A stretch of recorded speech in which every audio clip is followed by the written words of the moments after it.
what's up? So this is my top 10 books of 2014. I just want to start off by saying this is a personal list, my opinions, and this is based off the books that I've read in 2014. Not all of these books were released this year. I'm sorry if that's what you clicked on this video for. So this year I set myself a reading challenge on GOODREADS. You can add me as a friend using the link in the description below if you want to. I set myself the challenge of reading 50 books this year. I'm currently on my 36th. So I haven't actually managed to do the reading challenge this year. Quite sad about it. I originally set it as 30 and I was like, I can do 50. But I did set it back in March. That's when I started the challenge. So I think I would have actually done it if I'd set it in January. Next year I will definitely set it for 50 books and I definitely will do it because I found a love for reading. So I may do a video on all of the books I've read this year, but that'll be a very long video. I don't know if you guys would be interested, but for now, this is the top 10 books that I have read. There are a couple of books that I don't actually have in my possession because I either got them from the library or I let a friend borrow them, so I'm just getting that out there. So number 10 is a book that I don't have with me because I'm lending it to a friend. It's called Hector and the Search for Happiness by Francois Lelord. To be honest with you, I don't really speak French, so I may have got that name wrong. Sorry if I did. The book itself is written in third person. It's kind of childlike. It'll have sentences like, Hector didn't know what to do. Hector thought. So it's quite a different style of writing that you may not be used to. I certainly wasn't used to it for quite a while, but it's a light read, it's a short book, and it teaches you how to be happy within yourself and how to find happiness. I did have a couple of problems with the book, namely the way that the main character sort of sees women and treats women, but overall the book was a very engaging, happy, entertaining read, and I'd recommend it to anyone. At number 9 we have Eleanor and Park by Rainbow Rowell. This may be very high on some people's lists, but I found it good, but it just wasn't that. It wasn't really enthralling for me. It's definitely a very good young adult book. I did find that it lacked plot quite a lot. It was just two teenagers sort of plodding along. But the actual characters themselves and character development is amazing, and towards the end of the book I was just really sad. I'm not going to give away what happens, but just know that you'll get very attached to these characters, and depending on how you feel about them, you may not like how it works out, you may love how it works out, but yeah, I'm going to try and not, do any spoilers in this video.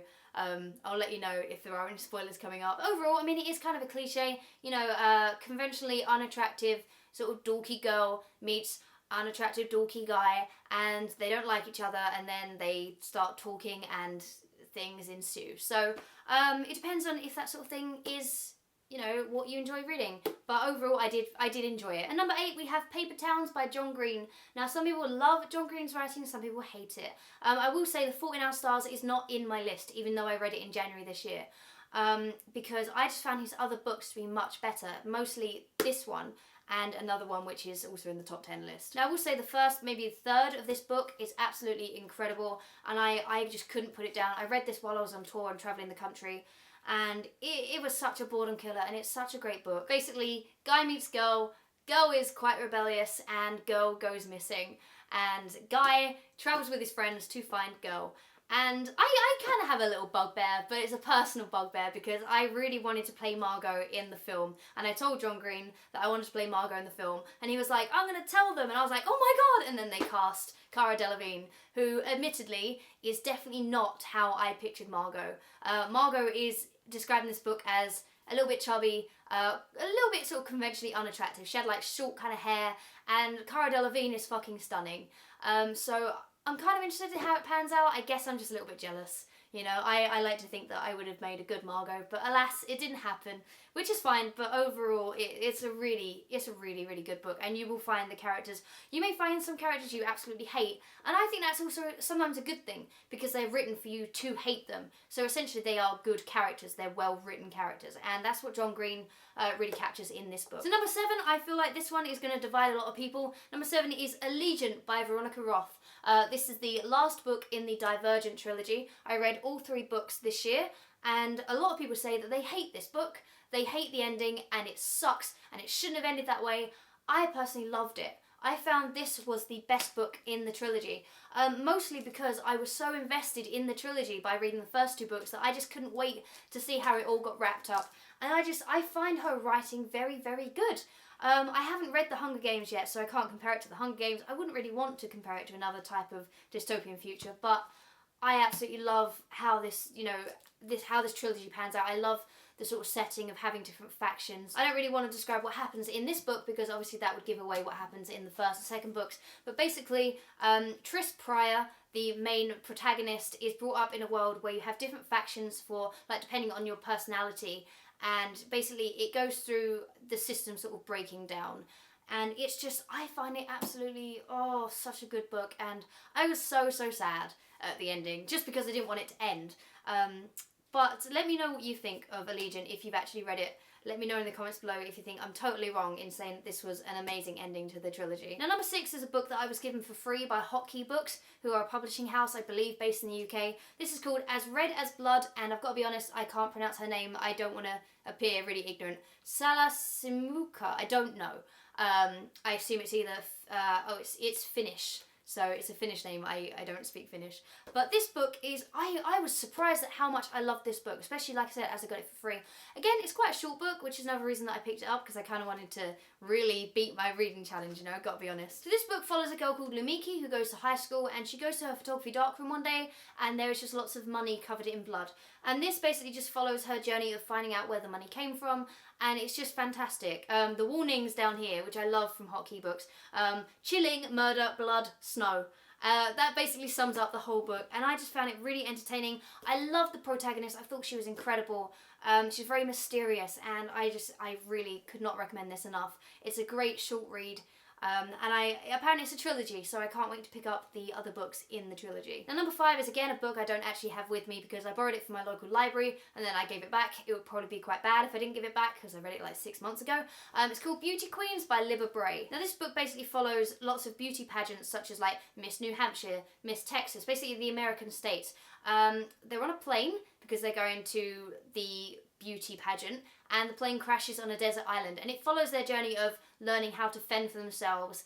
And it's a comedy, and it's also very satirical of the world that we live in now, where it's all based on beauty and how you look rather than being intelligent. And it's such a smart read, especially for a young adult book. It was funny. I found myself just laughing out loud for a lot of it. I've got to be honest, I didn't like the book at first because I didn't like the original character that it starts off with, called Miss New Hampshire. Didn't really like her too much, but as you get into the book and you find out more about different characters, it's just absolutely fantastic. A little bit of a spoiler alert, sorry, it's to do with the review, spoiler alert. If I remember correctly, there's also a transgender contestant, and she's represented very well, and it was done with a lot of sort of respect and dignity, and there was no kind of, you know, cheap laughs or anything like that. And I just found that really, really cool. So I would definitely pick up this book, look it up in libraries, or just buy it. It's just incredible. It's a great laugh, and I'd really, really recommend it. Now, number 4 is the only book in the top 10 list that has made me cry. I did not cry at Fault in Our Stars. I did not cry at Allegiant. I did not cry at any other book apart from Looking for Alaska by John Green. This is the second John Green entry, and the last John Green entry. This to me is John Green's best book. I believe it was written in 2005, so I don't know if that's sort of an insult in that nothing he's done since has topped it for me. But this book is just, oh my god, I am so in love with the character Alaska, and John, you owe me. I want to play Alaska, okay? I can put on an American accent. Okay, I'm lying. John doesn't owe me anything. But basically, the characters in this are fantastic. I absolutely love Alaska. And the character development of Miles, the main protagonist, and his roommate, is just fantastic. I could not put this book down. I think I read this in like 3 days. And oh my god, there's a plot twist in there that would just break your heart.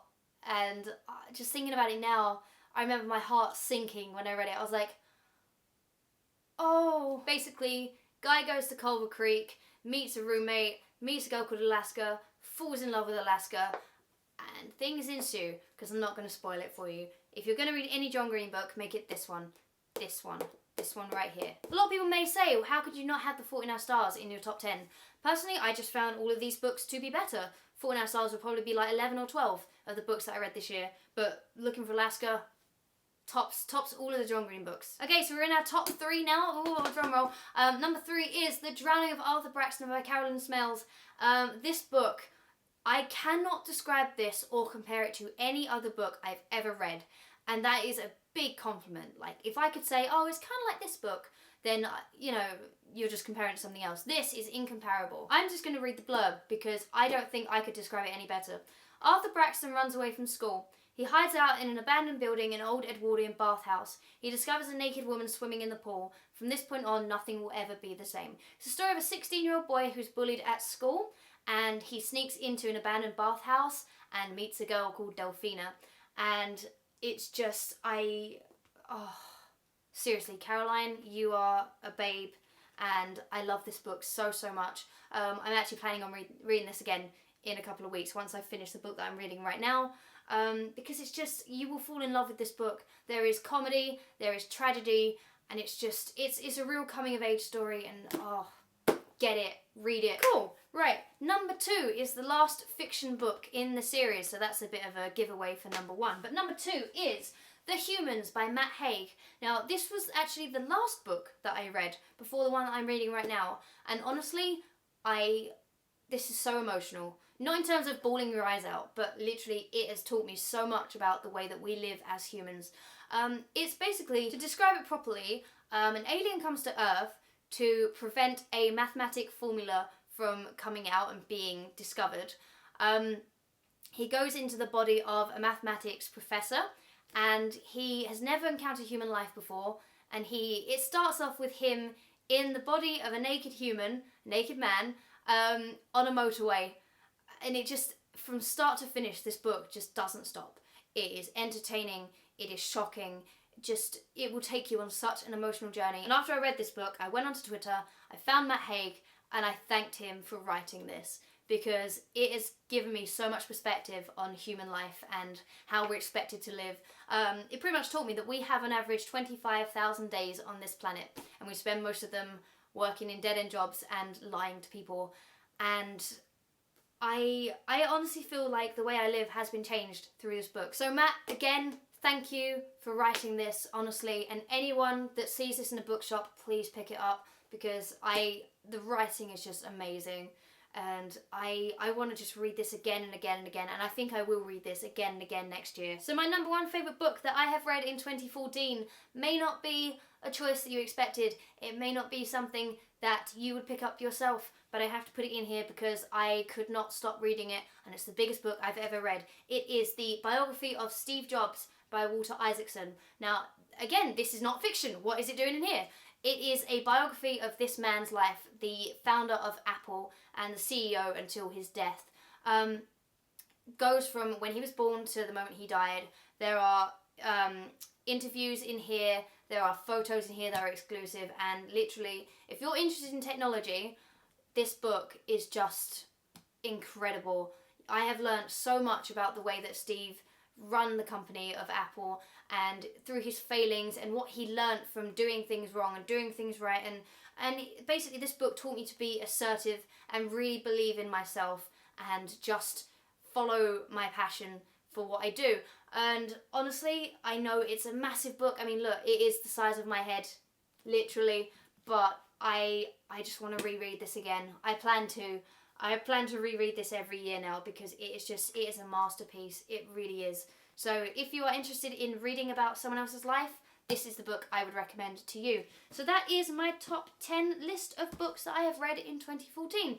Let me know if you have read any of the books that I have listed, and let me know if you enjoyed them. Let me know if you think that my opinions are totally wrong and terrible and I'm a bad person. But I would recommend all of those books to you. I am currently reading another non-fiction book that I actually dropped in the bath earlier. My bad. This is Escape from Camp 14. I think this is going to be the last book that I read of 2014, probably. It is about the only person that was born into a torture prison camp in North Korea who has escaped. And I'm very fascinated by the way that they live in North Korea, all of the way that the government runs and things like that. It's a horrible, horrible place. And I'm just really, really interested in it. So if you're interested in learning things, this book is harrowing and it's heartbreaking. But again, if you're interested in it, then this book will be very informative for you. I'd like to end the year on a happy-go-lucky book, clearly. I hope you guys enjoyed this video. Let me know what your top 10 books were. Let me know if you have any book recommendations for me, because I love reading and I want to read so many books next year. So please let me know if there are any books that I have not listed that you think I would love. Again, add me on Goodreads as a friend. Down below in the description is a link to my profile. Add me. I accept everyone because I'm just lovely. And I shall see you guys next time. So bye!